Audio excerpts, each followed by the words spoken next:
हमारे पूज्य ऋषिवर महाराज श्री राजेंद्र दास जी विराजते हैं मलूक पीठाधीश्वर। मलूक पीठ पूज्य गुरुदेव को प्रणाम है। मलूक दास मलूका जो थे उनके नाम से मलूक पीठ पड़ा है। और दास मलूका का क्या कहना था जानते हैं? अजगर करे ना चाकरी और पंछी करे ना काम। पंछी काम करता है क्या? अजगर करे ना चाकरी पंछी करे ना काम। और दास मलूका कह गए सबके दाता राम। सबके स्वामी, सबका पेट भरने वाले। या तो उनका पेट नहीं भरे आप कितना क्विंटल उनको खिला दो, नहीं तो आधे चावल में पेट भर गया था महाभारत में देखा होगा। आधे चावल। दास मलूका जो थे कोई काम नहीं करते थे, कोई काम नहीं। यहां का लोटा उठा के वहां नहीं रखना, मैं क्यों रखूं? पैसे कमाने की बात तो बहुत दूर हो गई। उनके गुरुजी ने कहा ये तुम जो जीवन चल रहा है ना, ये जीवन भगवान की कृपा से चल रहा है मलूका। और ये जो तुमको भोजन मिलता है ये भगवान देते मलूक।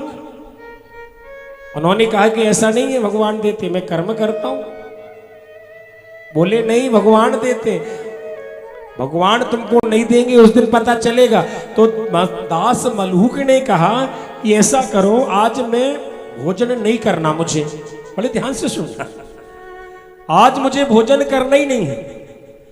अब मुझे भगवान तुम्हारा भोजन करा के बताए।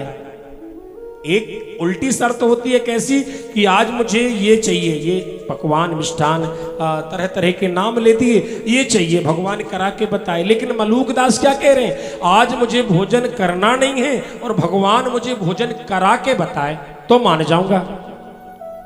विचित्र बात है कि नहीं? और चले गए घनघोर जंगल में। जंगल में जाके कि अब भगवान मुझे भोजन करा के बताए। भैया नगर में रहूंगा तो कोई लाके दे देगा, आश्रम में कोई भोजन करने का पूछेगा। जंगल में चले गए और एक पेड़ के ऊपर जाके बैठ गए दास मलूक। आनंद है। एक पेड़ के ऊपर जाके बैठ गए कि अब मुझे यहां एकांत में बैठा हूं और भोजन में आज करूंगा नहीं, भगवान मुझे भोजन करा के बताए तब मैं जानू कि भगवान है। लो महाराज अब क्या हुआ? कुछ ग्वाल बाल गौवा चराने गए थे, गौ माता चारण करने घुमाने। और गौओं को चराने गए तो उसी पेड़ के नीचे अपना भोजन निकाला और भोजन निकाल के बैठ गए। सभी ग्वाल बाल भोजन करेंगे। ऊपर से दास मलूक देख रहे हैं कि देखो भगवान ने भोजन पहुंचाया तो है। ये आ गए सब ग्वाल बाल, लेकिन मैं ऊपर बैठा हूं, मैं इनको बताऊंगा ही नहीं, मैं भोजन करूंगा ही नहीं आज, भगवान करवा के बताए। बड़ी विचित्र बात। तभी घोड़ों के दौड़ने की आवाज सुनाई दी उन ग्वाल बालों को। घोड़ों के दौड़ने की। उन्होंने लगा कि कोई डाकू वगैरह यहां से निकल रहे, लूटने वाले लोग। तो जल्दी जल्दी सभी ग्वाल बाल वहां से भाग गए और खाना भोजन वही रखा छोड़ गए। वही रखा छोड़ गए भोजन। अब वो डाकुओं की, लूटने वालों की जो एक पूरी टीम कहें या पूरा समूह कहें, पेड़ के नीचे पहुंचा।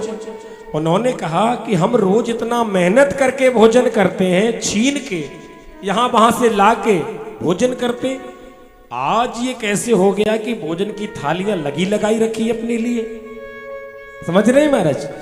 वो डाकू सोचते हैं कि आज ये कैसा दिन आ गया कि हमारे लिए भोजन की थालियां बढ़िया लगी रखी हैं, चलो भोजन करते हैं। भोजन करने लगे। दास मलूक बोले ऊपर से ही चलो बढ़िया, ये भोजन कर जाएंगे, अपन तो करेंगे ही नहीं। तभी एक उनमें से डाकू जो लूटने वाला था बोलता है कि रुको रुको, ऐसे भरोसा नहीं करना चाहिए। हो सकता है किसी ने हमको मारने के लिए षड्यंत्र रचा हो। तो बोले कोई क्यों करेगा? बोले नहीं, सब पक्का है, किसी ने षड्यंत्र रचा है। ऐसे भोजन की थालियां आज तक जिंदगी में नहीं मिली लगी लगाई। इसमें जरूर जहर मिला है, विष मिला है। अरे बोले नहीं होगा, हम तो नहीं खा रहे, आप खा लो। महाराज जब वो बात पक्की हो गई कि इसमें जहर मिला, अब उस व्यक्ति को ढूंढा जाए जिसने ये भोजन रखा है जहर मिला के। देखा गया, चारों तरफ ढूंढा गया, कोई नहीं दिखा। तभी एक लूटने वाले की नजर पेड़ पर पड़ गई। अरे वो कोई बैठा है, वो अरे उतारो। पकड़ के लाए महाराज नीचे दास मलूक को। बोले ये भोजन? बोले मैंने नहीं रखा, वो तो ग्वाल वाल आए थे, हमको भरोसा नहीं है, इसमें जहर मिला है। बोले नहीं मिला, हमको भरोसा है ही नहीं। और डाकुओं ने इस तरह से महाराज उनको सताया, या कहें कि पिटाई करना चालू किया कि पहले तुम करो, क्योंकि इसमें जहर मिला है, पहले तुम खाओ। अगर जहर नहीं होगा और तुम नहीं खत्म हुए तो हम खा लेंगे। वो कहे कि मैं भोजन करूंगा ही नहीं आज, और डाकू कहे कि तुमको भोजन करना ही पड़ेगा। पकड़ लिए दोनों हाथ, और एक ने खोल दिया पकड़ के मुंह, और तीसरे आदमी ने जबरदस्ती उनके मुंह में भोजन दे दिया कि लो भोजन करना ही पड़ेगा, क्योंकि तुमने ही रखा। ये चाल चली हमको मारने के लिए। तो भगवान अगर कृपा करें तो मार मार के भोजन करा सकते हैं महाराज, मार मार के। और मलूक दास को ऐसे भोजन कराए। आप कहीं